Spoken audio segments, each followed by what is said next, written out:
Tahanang pinakamasaya, tahanang pinakamalungkot na ngayon. Ano ba sinasabi ko eh? Laging sinasabi ng iba na magpaka-humble tayo, no? Stay humble. So, ito i-react natin at credit sa saksi. So, bago muna ang lahat niyan, tara, intro muna tayo. Hey, what's up? This is Triple R TV, ang pambasang reactionist sa YouTube at ng Facebook. Nandito ako para magbigay ng mga opinion at ang komentaryo para sa mga viral, trending, mga issue, kahit ano pa yan sa loob at labas ng Pilipinas. Pag-uusapan natin yan. At pakisubscribe naman ako sa aking FB page Katriple at sa aking munting channel sa YouTube. Maraming salamat. So, isahan na natin. So, credit sa saksi at panoorin natin yung balita, no? March 8 to na pinahinto sila. Tara! Ng Tape Incorporated na hindi na e-ere ang noontime show na Tahanang Pinakamasaya simula bukas. Saksi, si Nelson Canlas. Masaya pa nila. Ang masayang kantahang ito sa pagsisimula ng noontime show na Tahanang Pinakamasaya, napalitan ng lungkot na ayon sa netizens ay tila pamamaan. So, sa nangyaring pagwakas ng Tahanang Pinakamasaya, no? Ito lang kasi yung nangyari dyan sa tingin ko. Diba, syempre, yung sponsor at alam ko lugi talaga sila. No? Mula nung yung TVJ tinanggal nila sa tape, diba? Tapos, syempre, nabawi ng TVJ yung Itbulaga. Marami nangyari, no? Marami nangyari. And then si Paulo. Si Paulo yung nagpipilit. So, haba sinasabi ko eh, Paulo. So, tuloy natin. Pinagdaanan ng kumpanya, dagdag pa ng Tape Incorporated, sinubukan daw nilang isalba ang programa. Pero nagkasundo ang Tape at ang GMA na tapusin na ito. So, napakasakit, no? Bigla kang hindi na-e-ere, no? Napakasakit na talagang naging emotional sila, Buboy Villar. Ito kasi yung nangyari dyan, no? Kung wala naman talagang papasok na sponsor at sa inyo na marami, di ba? Di kagaya ng TVJ, hindi sila iniwan ng mga sponsor nila. Wala ho talaga kasi, at isa pa, mahina sa ratings. Ito opinion ko lang sa nangyaring ganito, no? Ito pa yung isang pinag-uusapan sa lahat. Siyempre, mga vlogger, may makukontenta naman, kagaya ko. Pinag-contenta naman at sobrang viral at sobrang popular to. Ngayon, pinag-uusapan sa social media, sa mainstream, kahit saan.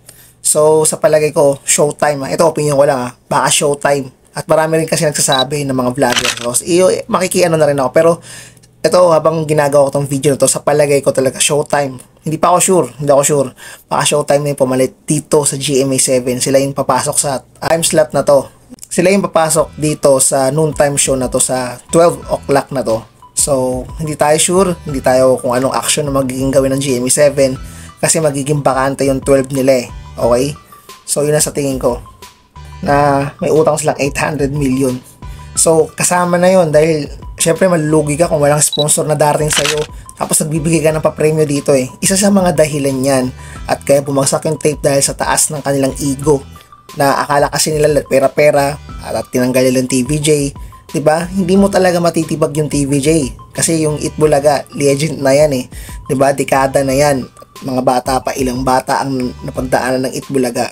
So, ang mga halos host, talagang pinilit nila na itawid yung programa. At, syempre, nakakayato no? Sobrang nakakayato sa mga halos host, diba? At lumalabas na yung katotohanan. Diba? Pinilit kasi nila. And ito ang problema sa kanila. So nangyari na yung dapat hindi mangyari, no? At yun ang pinaka wrong move na ginawa nila, men. Wrong move yan.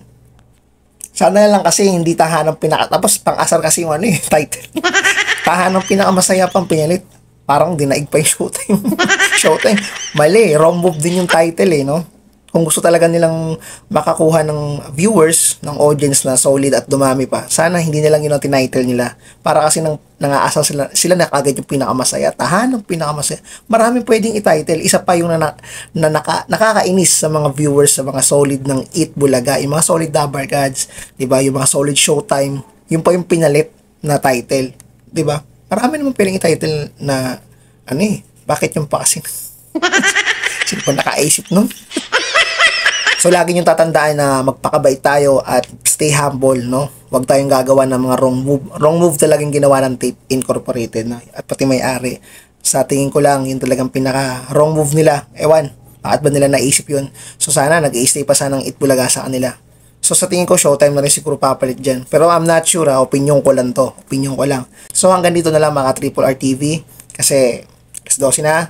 Hanggang na lang. Mag-ingat tayo palagi. Triple R TV. Please subscribe to my channel and please like naman po. At comment down below kung naniniwala kayong Showtime yung ipapalit dito sa GMA 7 na time slot. Agree ba kayo doon? So mas maganda ba?